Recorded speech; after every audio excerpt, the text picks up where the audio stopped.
नमस्कार दोस्तों जिस तरह की रिपोर्ट सामने आ रही है, ऐसा बताया जा रहा है कि ईरान ने एक ऐसा कारनामा कर दिया है जिसकी अमेरिका को भनक तक नहीं लगी। मतलब अगर ये बात सच होती है तो ये जो मिशन अभी कंडक्ट हुआ है ईरान के अंदर, 3 न्यूक्लियर साइट्स पर हमला किया गया है, हो सकता है कि एक बड़ा फेलियर भी माना जाएगा। क्योंकि अल्टीमेट जो गोल था अमेरिका का वो क्या था कि ईरान के पास जो न्यूक्लियर बॉम्ब बनाने की कैपेबिलिटी है वो ना आ सके। लेकिन यहां पर जो बताया जा रहा है दैट 400 केजी ऑफ यूरेनियम ये पहले ही ईरान ने निकाल लिया था साइट से, स्पेशली जो फोर्दो वाला साइट है। ये आप देख सकते हो खबर, report flags unusual activity in satellite pics of Iran nuclear site. और इस वीडियो में मैं आपको सैटेलाइट पिक्स के माध्यम से बताऊंगा कि यहां पर क्या चीजें बोली जा रही हैं और क्यों ये बड़ा झटका हो सकता है अमेरिका के लिए। आपको सब कुछ जानने को मिलेगा। लेकिन उससे पहले दोस्तों आप सबको बता दूं, आज से हमारा जो नया बैच है प्रतिज्ञा फाउंडेशन बैच फॉर यूपीएससी 2026, ये आप ले सकते हैं। और इसके अंदर प्रीलिम्स, मेंस, इंटरव्यू सब कुछ की तैयारी कराई जाती है। और सबसे खास बात, अगर आप सिर्फ प्रीलिम्स को भी क्रैक कर लेते हैं तो पूरा फीस भी आपको रिफंड कर दिया जाता है। इनफैक्ट अगर आप आज बैच लेते हो तो 7 डेज का यहां पर रिफंड पॉलिसी भी है। जी हां, अगर आपको 7 दिन में चीजें नहीं ठीक लगे, आपका माइंड चेंज हो जाए, तो आप पैसे वापस भी ले सकते हो। अगर आपको कोई भी डाउट है, प्रॉब्लम है, तो ये फोन नंबर पर आप कॉल कर लीजिए। यहां पर आपके सारे डाउट्स क्लियर हो जाएंगे। मेरी पर्सनल टीम यहां पर बैठी है। And remember to use this code Ankit live to get maximum discount. चलिए शुरुआत करते हैं। सबसे पहले कि कॉन्टेक्स्ट क्या है। कॉन्टेक्स्ट आप सब जानते हैं, पिछले काफी दिनों से इजराइल और ईरान के बीच में वॉर छिड़ रखी थी। लगातार मिसाइल्स पे मिसाइल्स दागे जा रहे थे, ड्रोन्स दागे जा रहे थे और अल्टीमेटली यहां पर अमेरिका जो है इस पूरे वॉर में कूद जाता है। और आपको पता ही है, कल सुबह खबर आती है अचानक से कि डोनाल्ड ट्रंप ने ऑर्डर किया कि यहां पर ईरान के जो 3 न्यूक्लियर साइट्स हैं, और ये 3 कौन से हैं, काफी इंपॉर्टेंट हो जाते हैं, नतांज, फोर्दो और इफ्सहान। अगेन इस मैप में आप देख सकते हो, सबसे नीचे यहां पर इफ्सहान है, उसके पूरे ऊपर नतांज है एंड इसके ऊपर है फोर्दो और इसके भी ऊपर ये कैपिटल है तेहरान। तो जो फोर्दो वाला न्यूक्लियर साइट है ये काफी इंपॉर्टेंट है। इनफैक्ट अगर हम नतांज की बात करें, ये ईरान की लार्जेस्ट फैसिलिटी है फॉर यूरेनियम एनरिचमेंट, जिसके ऊपर हमला किया गया। तो यहां पर जो फोर्दो है, देखो ये लार्जेस्ट नहीं है लेकिन इंपॉर्टेंट सबसे ज्यादा है फोर्दो, क्योंकि यहां पर जो हाईली एनरिच्ड यूरेनियम है उसकी क्वांटिटी आपको सबसे ज्यादा देखने को मिलेगी। और तीसरा जो इफ्सहान है, ये बेसिकली रिसर्च के लिए, कन्वर्जन के लिए काफी काम आता है। तो इन तीनों के ऊपर यहां पर हमला किया गया है। और देखिए यहां पर इंपॉर्टेंट क्या हो जाता है, इंपॉर्टेंट ये है कि अमेरिका का कहना है कि हमने ये जो हमला किया, और आपको पता ही है कि फोर्दो के लिए स्पेशली जो B2 बॉम्बर्स का इस्तेमाल किया गया, उसमें जो GBU-57 बॉम्ब है जो कि काफी तेजी से पेनिट्रेट करता है, उसका इन्होंने इस्तेमाल करते हुए ये तीनों साइट्स को क्रिपल कर दिया, खत्म कर दिया, ऐसा अमेरिका का कहना है। लेकिन ध्यान रखिएगा कि कुछ सैटेलाइट पिक्चर्स सामने आई हैं, उसमें पता तो चल रहा है कि हाँ काफी हैवी लॉस हुआ है, लेकिन स्पेशली फोर्दो के अंदर कितना नुकसान हुआ होगा ये थोड़ा समझने की बात है। जैसे कि मैं क्या कहना चाह रहा हूं, अगर आप ये देखोगे, ये जो साइट है ये है इफ्सहान की न्यूक्लियर टेक्नोलॉजी साइट, और यहां पर आपको क्लियरली देखने को मिलेगा कि हैवी लॉस हुआ है। अमेरिका ने जो बॉम्बिंग किया है इसके ऊपर, ये साफ आपको लॉस देखने को मिलेगा। लेकिन जो मैं आपको बोल रहा था कि जो सबसे इंपॉर्टेंट साइट है ईरान के लिए, वो है फोर्दो न्यूक्लियर साइट। और ये इंपॉर्टेंट इसलिए हो जाता है क्योंकि आप देख सकते हो क्लियरली यहां पर ये जो पहाड़ है इसके काफी नीचे यहां पर इसको बनाया गया है, कई फीट नीचे बनाया गया है। और इसमें आपको क्लियरली देखने को मिलेगा कि यहां पर एंट्रेंस है इसका, ये न्यूक्लियर साइट के नीचे जाने के लिए, जो अंडरग्राउंड कॉम्प्लेक्स है वहां जाने के लिए। और इसके अलावा ये सपोर्ट बिल्डिंग आपको बाहर देखने को मिलेगी। यहां पर सिक्योरिटी चेक पॉइंट है, मतलब यहां से गाड़ियां आती जाती होंगी। तो ये पूरा साइट है बेसिकली फोर्दो का। अब हुआ क्या है कि कल यहां पर जो B2 बॉम्बर्स का इस्तेमाल किया अमेरिका ने और जो GBU-57 का इस्तेमाल किया, आप देख सकते हो इसकी वजह से काफी ज्यादा नुकसान हुआ होगा। क्योंकि अगर आप देखोगे ना यहां पर जिस तरह से पेनिट्रेट किया, ये अगर आप ध्यान से देखिए, यहां पर जो आपका मिसाइल है जिस तरह से अंदर गया होगा, क्योंकि उसका काम ही यही है कि पहले ये ब्लास्ट नहीं होता है, पहले ये पेनिट्रेट करता है, जमीन के काफी नीचे जाता है और तब ये ब्लास्ट करता है। यहां पर भी आप देखोगे तो ये जो बॉम्ब था GBU-57, ये पेनिट्रेट कर रहा है, नीचे की तरफ गया होगा और तब जाकर वहां पर ब्लास्ट किया होगा। तो ऊपरी तौर पर तो हमें देखने को मिल रहा है कि हाँ ब्लास्ट हुआ है, लेकिन एक्चुअल में नीचे कितना नुकसान हुआ होगा ये अभी आप 100% श्योरिटी से नहीं कह सकते। भले ही अमेरिका बोल रहा है कि हाँ यहां पर सब कुछ हमने खत्म कर दिया, ईरान का जो पूरा न्यूक्लियर प्रोग्राम है वो कई वर्ष पीछे चला गया, ये चीजें बोलने वाली हैं, लेकिन एग्जैक्टली तो अभी हमें 100% श्योर नहीं है। अब हो सकता है कल के डेट में कुछ चीजें सामने आए तो पता चले। लेकिन इन सारे चीजों के बीच में जो एक बहुत ही इंटरेस्टिंग चीज आई है, कई अमेरिकन ऑफिशियल्स, इजरायली ऑफिशियल्स ने पॉइंट आउट किया है कि हो सकता है कि एक्चुअल में ईरान ने पहले से ही यहां पर चीज़ों को शिफ्ट करना स्टार्ट कर दिया होगा। मतलब कई मल्टीपल इंटेलिजेंस रिपोर्ट से चीज़ें सामने आ रही हैं और बताया जा रहा है कि ईरान में have moved up to 400 kilograms of enriched uranium.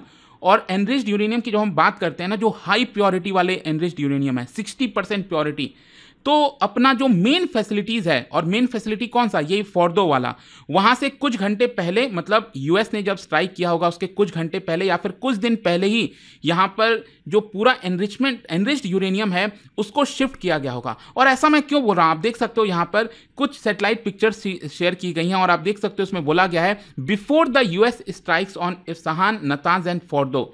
जो मैक्सर की सैटेलाइट इमेजेस सामने आई हैं उसमें बताया गया कि फोर्डो में करीब 16 ट्रक खड़े हुए थे 19 और 20 जून को। हैवी मशीनरी भी वहां पर मौजूद थी। ये अगेन मैं आपको थोड़ा सा दिखाता हूं, ये फोर्डो वाला साइट है ना। अच्छा, पहले मैं आपको ये फोर्डो का ये वाला साइट दिखाता हूं। ये अगर आपको मैंने क्या बताया था, ये सपोर्ट बिल्डिंग है यहाँ पर, और ये वाला सिक्योरिटी चेक पॉइंट है, इसी पर मैं फोकस कर रहा हूं। यहाँ से जो गाड़ियां आती हैं और जाती हैं, जो सिक्योरिटी चेक पॉइंट आप देख रहे हो, ये मैं आपको जूम इन करके दिखा रहा हूं। यहाँ पर ये अगर आप देखोगे तो इसमें आपको क्लियर कट देखने को मिलेगा, कई सारे ये ट्रक्स वगैरह, करीब 16 के आसपास ट्रक्स खड़े हुए हैं। और हो सकता है, क्योंकि यहाँ पर यही जा रहा है कि ये जो ट्रक्स खड़े थे उन्हीं के माध्यम से, जो हैवी मशीनरी वहाँ पर मौजूद थी उनके माध्यम से मोस्ट प्रोबेबली, क्योंकि ऑब्वियस ही बात है ईरान को भी ये बात पता थी कि कभी भी हमला हो सकता है। पूरे दुनिया को पता है कि जो फोर्डो वाला न्यूक्लियर साइट है वो सबसे इंपॉर्टेंट है ईरान के लिए। तो हो सकता है कि ईरान पहले से ही अपना जो एनरिच्ड यूरेनियम है, हाई प्योरिटी वाला, 60% प्योरिटी वाला, उसको शिफ्ट करना स्टार्ट कर दिया होगा। और मोस्ट प्रोबेबली बताया जा रहा है कि जहां पर यह शिफ्ट किया गया है उसके बारे में किसी को नहीं पता। It is undisclosed location. जो पूरा साइट है वो फोर्टिफाइड होगा और उसको भी हो सकता है कि जो अंडरग्राउंड बंकर्स हैं, मतलब जमीन के काफी नीचे जो है वहां पर जाकर स्टोर किया होगा और मिलिट्री कंट्रोल एरिया में वो मौजूद होगा। मोस्ट प्रोबेबली ये चीज बताई जा रही है। और यूएस की जो सैटेलाइट सर्वेलेंस है, साइबर इंटेलिजेंस है, वो हो सकता है कि इस चीज को शायद डिटेक्ट नहीं किए होंगे। और जो इंटरनेशनल एटॉमिक एनर्जी एजेंसी के इंस्पेक्टर्स थे वो पिछले कुछ दिनों से वहां पर मौजूद नहीं थे, क्योंकि ईरान ने मना कर दिया था। क्योंकि देखो, ईरान भी बार बार यही कहता आ रहा है कि जो आईएईए के इंस्पेक्टर्स हैं उनको जानबूझकर भेजा जाता है ताकि चीजों को इंस्पेक्ट किया जाए, चीजों को ट्रैक किया जाए। तो लेकिन पिछले कुछ दिनों से वो वहां पर मौजूद नहीं थे साइट पर। तो इसी की वजह से बोला जा रहा है कि अब हो सकता है कि शायद यहां पर इसका अपॉर्चुनिटी फायदा उठाया होगा ईरान ने और इमीडिएट बेसिस पर उसको शिफ्ट करने की कोशिश की गई होगी। अब इसका एनालिसिस देखिए, देखो मैंने आपको बोला 400 kilo of uranium, highly enriched uranium. तो ये 400 किलो ही क्यों? क्योंकि 60% enriched uranium it is only one step away from weapon grade 90% purity. मतलब सिर्फ एक स्टेप आप दूर हो जब आप न्यूक्लियर बॉम्ब बना सकते हो थ्रू 90% प्योरिटी से। और 400 किलो का 60% यूरेनियम अगर आपके पास है तो इसका मतलब आप 4 से 5 न्यूक्लियर बॉम्ब बना सकते हैं। आप समझ रहे हो इसका कॉन्सिक्वेंस क्या है? तो ये इसको हम कहते हैं ब्रेकआउट टाइम। मतलब कितना टाइम आपको और चाहिए वेपन ग्रेड का यूरेनियम लेने में। तो ये बेसिकली बोला जा रहा है कुछ हफ्ते का ही टाइम है। मतलब ईरान जो है चाहे तो इसको बना सकता है।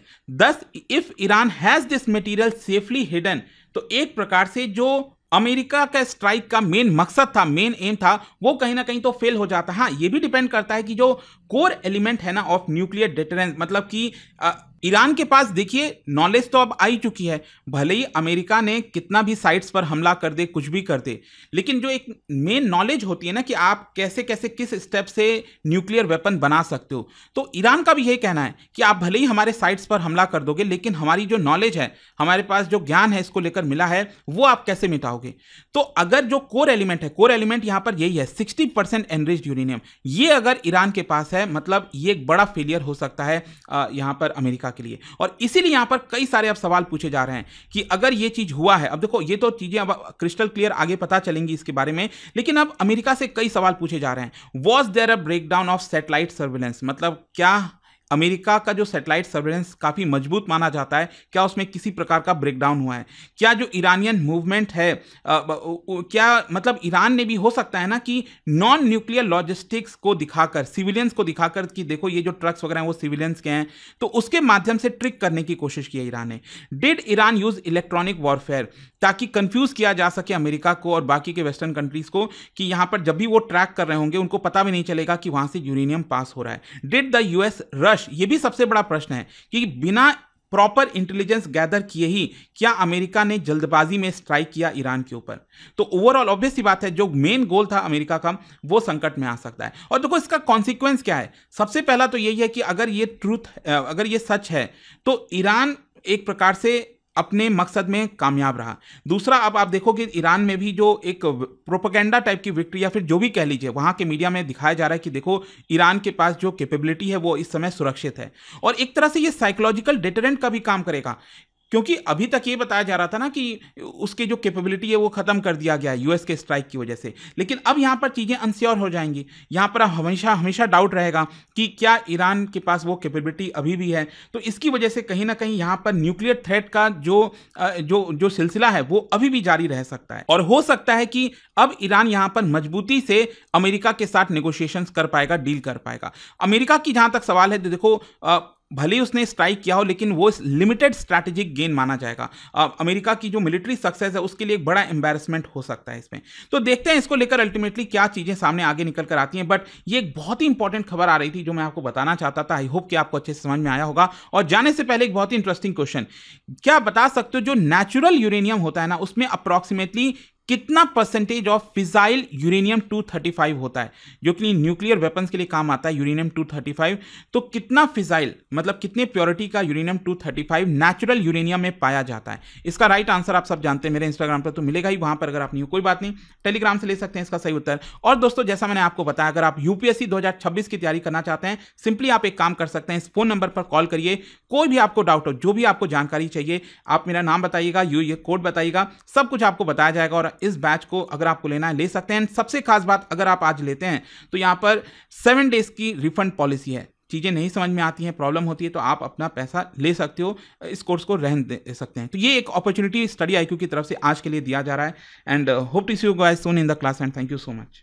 दोस्तों एक बड़ी खुशखबरी है, P2I फाउंडेशन 2026 प्रतिज्ञा बैच अब हो चुका है लाइव और नया बैच 23 जून से स्टार्ट हो रहा है। यह सिर्फ एक कोर्स नहीं, यह है एक कंप्लीट रोड मैप जो आपको 0 से IAS ऑफिसर बनने तक लेकर जाएगा।